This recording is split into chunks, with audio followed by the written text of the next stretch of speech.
Buenas tardes, en esta oportunidad presentamos la semana 5. Se va a resolver el ejercicio 1, 2 y 4 del nivel 3 de la semana correspondiente. El primer ejercicio nos dice lo siguiente. En este primer ejercicio vamos a analizar los principales problemas de los inmigrantes peruanos en Estados Unidos. Para realizar este estudio se encuestió a un total de 400 inmigrantes peruanos.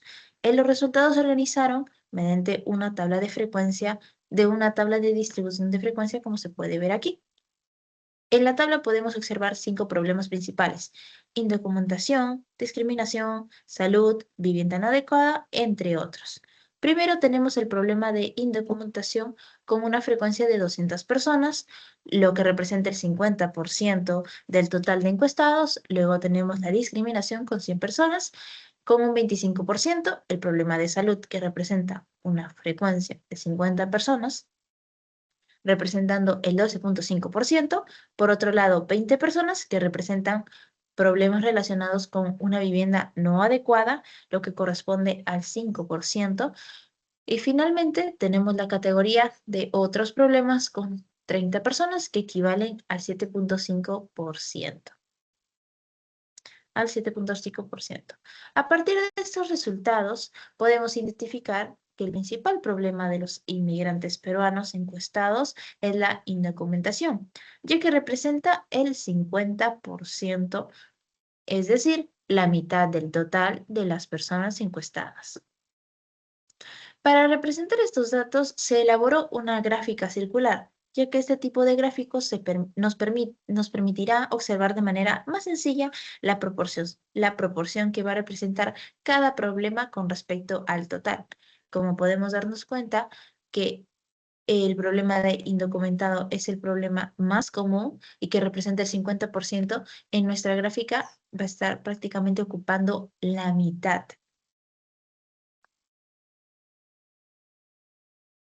Podemos ver que después del problema de indocumentación viene la discriminación. Por lo tanto, podemos concluir que la indocumentación es el problema que representa una mayor frecuencia entre los inmigrantes peruanos estudiados. Luego, en el ejercicio 2 de quejas contra las compañías telefónicas. En este segundo ejercicio, vamos a analizar las principales quejas presentadas por los clientes de diferentes compañías telefónicas. En este caso, los datos corresponden a un total de 21.086 quejas, las cuales fueron calificadas en diferentes categorías. Entre ellas encontramos cambios sin consentimiento, tarifas y servicios, forzamiento de cambio, marketing internacionales, cargos de acceso y operadora. Al observar la tabla podemos identificar que la categoría con mayor cantidad de quejas corresponde a cambios sin consentimiento, con un total de 12.478 quejas, lo que representa aproximadamente el 89%, el 59% del total. En segundo lugar, vamos a encontrar las quejas relacionadas con tarifas y servicios con 4.473 casos, que representan el 21%.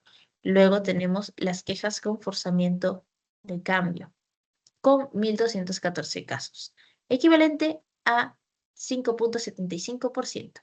Después encontramos el marketing con 1.007 casos, que representa cerca del 4,77%. Y las categorías restantes, como internacionales, cargos de acceso y operadora, representan porcentajes menores en comparación con los anteriores. Por ejemplo, en operadora tenemos 3, internacionales 4% y cargos de acceso 3%. Para representar estos resultados se elaboró un gráfico de barras, porque este tipo de gráfico nos va a permitir comparar fácilmente la cantidad.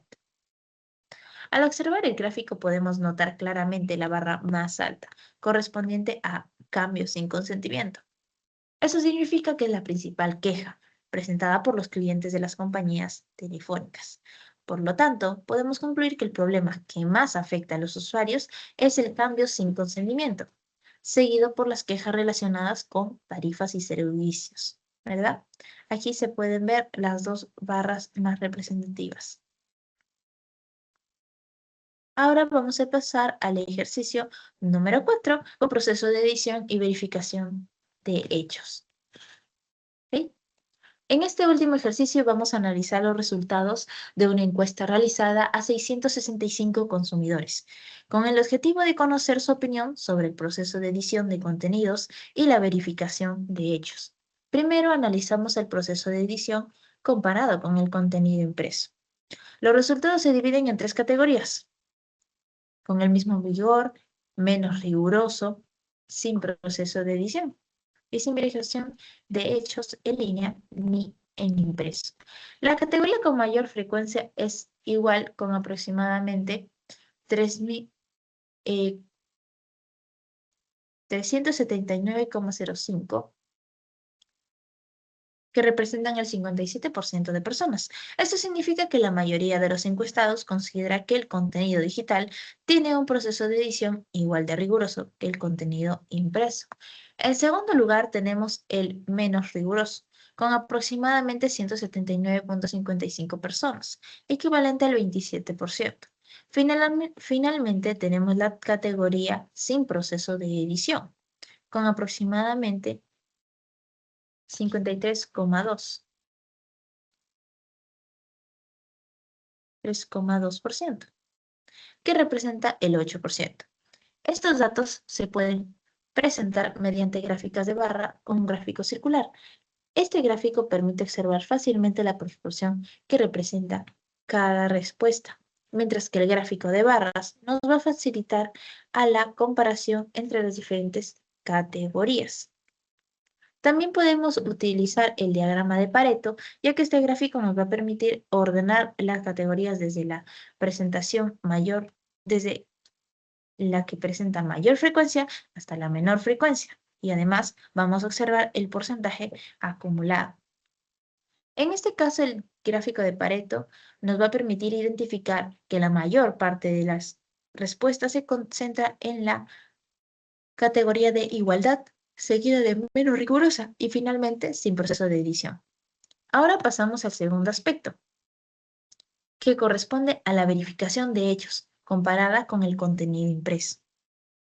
En este caso tenemos 4 categorías. La primera es igual con un 57%, la segunda corresponde a menos riguroso con un 27%, luego tenemos sin verificación de hechos en línea con un 8% y finalmente encontramos sin verificación de hechos en línea ni en impreso con el 8% aquí.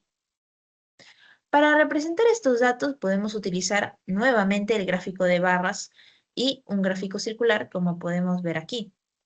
El gráfico circular nos va a permitir observar la distribución porcentual de todas las respuestas, mientras que el gráfico de barras nos va a permitir la comparación de las diferentes categorías. Podemos decir que la mayoría de los consumidores considera tanto el proceso de edición como la de verificación de hechos en los contenidos digitales que son iguales a los del contenido impreso, representado con el 57% de las respuestas. Sin embargo, también existe un grupo importante que considera que estos procesos son menos rigurosos con un 27%. Por otro lado, un porcentaje menor de los encuestados señala que no existe una verificación de hechos en línea o que no existe tanto en línea como el contenido impreso. Por lo tanto, los gráficos y las tablas de frecuencia nos van a permitir interpretar de manera más clara las opiniones de los consumidores y comprender cómo perciben la calidad del proceso, la calidad y el proceso de revisión de los contenidos digitales en comparación con los contenidos impresos. Eso sería todo.